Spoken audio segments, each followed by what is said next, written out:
Terajšie zdražovanie, čo ľudia pociťujú, je nič v porovnaní s tým zdražovacím tornádom, čo sa na nás valí.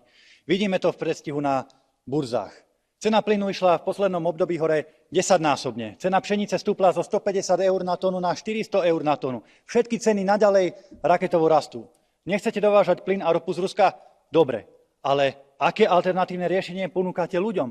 Dovážať plyn z Austrálie? Či predražené zelené technológie? Čo poviete ľuďom, keď budú ceny potravín o polovicu vyššie? Keď bude cena plynu dvojnásobná? Alebo keď budeme platiť za liter benzínu 2 alebo 3 eurá? Poviete im, že sa majú uskromniť? Že majú prestať kúriť?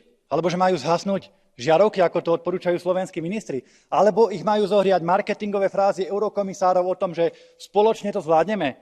No oni s 30 000 platmi to zvládnu, o tom nepochybujem. Ale čo obyčajní ľudia?